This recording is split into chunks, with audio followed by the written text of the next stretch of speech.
जय भगवती माँ दशा माता कथा कहानी चैनल में आपका स्वागत है। दशा माता की दूसरी कहानी अच्छी लगे तो लाइक करना, शेयर करना, सब्सक्राइब करना न भूलना।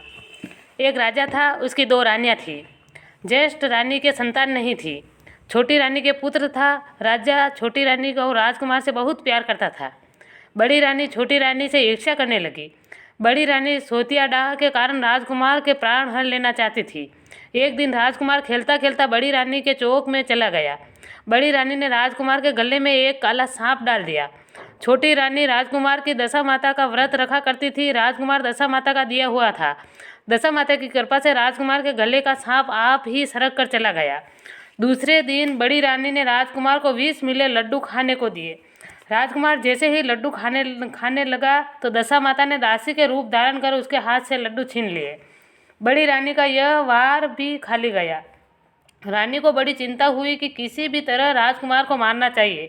तीसरे दिन जब राजकुमार पुनः उसके आंगन में खेलने गया तो रानी ने उसे पकड़कर गहरे कुएं में धकेल दिया। क्योंकि कुआं बड़ी रानी के आंगन में बना हुआ था, इसलिए किसी को भी पता नहीं चला कि राजकुमार कहाँ गया है। उत्तम जलाशय, शुद्ध स्वच्छ मकान तथा ऐसी ही दिव्य वस्तुओं को सदैव दशा माता का वास रहता है। जैसे ही बड़ी रानी ने राजकुमार को कुएं में धकेला तो दशा माता ने उसे बीच में ही रोक लिया। इधर दोपहर हो जाने पर राजकुमार को न लौटने पर राजा रानी चिंता करने लगे। इधर दशा माता ने इस बात की चिंता हुई कि राजकुमार को उसके माता पिता के पास किस प्रकार पहुंचाया जाए। राजकुमार को तलाश करने वाले कर्मचारी निराश होकर बैठ गए। राजा व छोटी रानी पुत्र शोक में रोने लगे। तब दशा माता ने भिखारिन का रूप रख कर राजकुमार को गले से लगाए राजद्वार में पहुंची। वह राजकुमार को एक वस्त्र में छिपाए हुए भिक्षा मांगने लगी। सिपाहियों ने उसे धुतकार कर कहा, तुम्हें भिक्षा की पड़ी है, यहाँ राजकुमार खो गया है।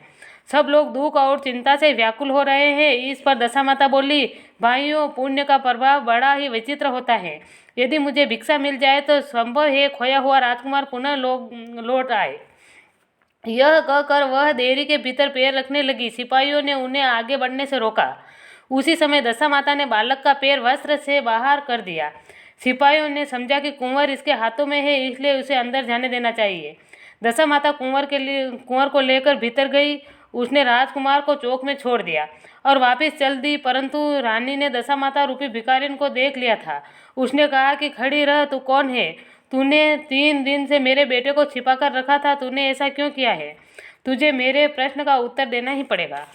दशा माता उसी क्षण ठहर गई। उन्होंने बताया कि मैं तुम्हारे पुत्र को चोरी करने वाली नहीं हूँ, मैं तो तेरी आराध्य देवी दशा माता हूँ। मैं तुझे सचेत करने आई हूँ कि तेरी सोच तुझसे ईर्ष्या द्वेष रखती है। वह तेरे पुत्र के प्राण हर लेना चाहती है। एक बार उसने तेरे पुत्र के गले में काला सांप डाल दिया था, जिसे मैंने भगाया था। दूसरी बार उसने विष का लड्डू खाने को दिया था, जिसे मैंने हाथ से छीन लिया था। अब की बार उसने राजकुमार को अपने आंगन में कुएं में धकेल दिया है। मैंने इसे बीच में ही रोक कर इसकी रक्षा की है।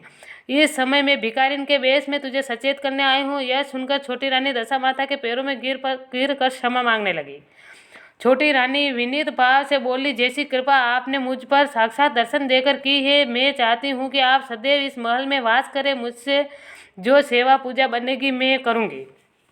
इस पर दशा माता बोली, मैं किसी के घर में नहीं रहती। जो श्रद्धापूर्वक मेरा ध्यान स्मरण करता है, मैं उसके हृदय में वास करती हूँ। मैंने तुझे साक्षात दर्शन दिए, इसलिए तू सुहागिनों को बुलाकर इसको यथाविधि आदर सत्कार के साथ भोजन कराओ और नगर में ढिंढोरा पिटवा दो कि सभी लोग मेरा गड्ढा लिया करें और व्रत किया करें।